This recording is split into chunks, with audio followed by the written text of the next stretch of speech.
Sayyidina Abdullah bin Umar radiallahu anhu said, we experienced an era.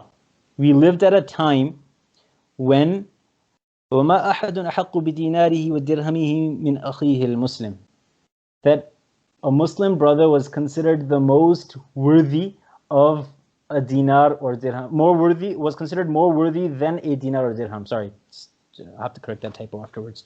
A Muslim person was considered more worthy, meaning that his friendship or her friendship or their happiness or acquaintance was given more value than dinar, which is a gold coin, and dirham, which is a silver coin.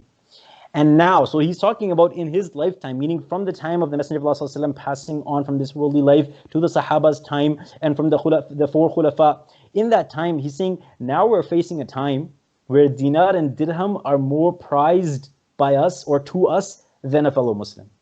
So he mentioned the hadith of Rasulullah ﷺ. Now this part of the hadith, I heard the Messenger of Allah ﷺ say or saying, this is considered the marfu part. The part before that would be considered the mawquf part. So he's explaining that he's talking about his own historical experience between the blessed era of Nabi Sallallahu Alaihi Wasallam and then a few years after that. So the hadith of Rasulullah Sallallahu Alaihi Wasallam, he mentioned, كم من جار متعلق بجاره يوم القيامة يقول يا رب هذا أغلق بابه دوني فمنع معروفا.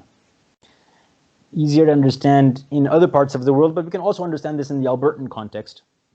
On the day of Qiyamah, many a neighbor will seize his neighbor and complain to Allah of this neighbor forsaking him, shutting his door and depriving him of kindness and fair treatment.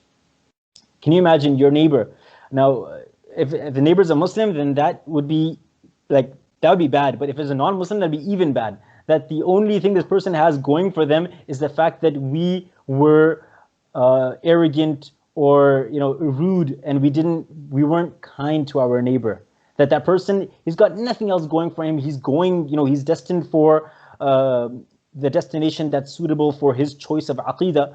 But because of our neglect, now he has a complaint against us by Allah subhanahu wa ta'ala, that Allah, this person closed his door, never looked out for me, didn't bother asking if I was okay, and so living in Alberta, sometimes you hear of things that happen.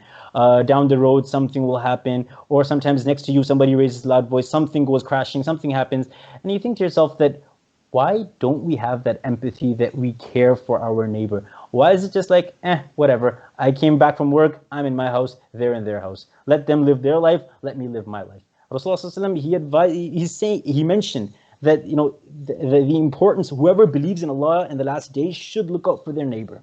Let's continue.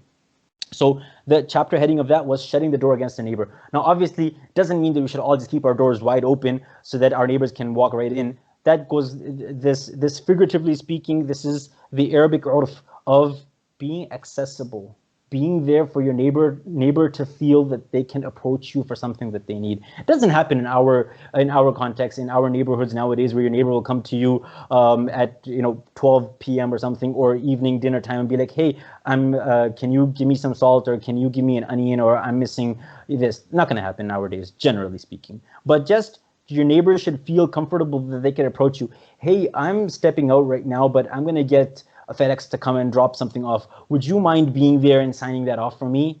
Your neighbor feels comfortable that they can trust you.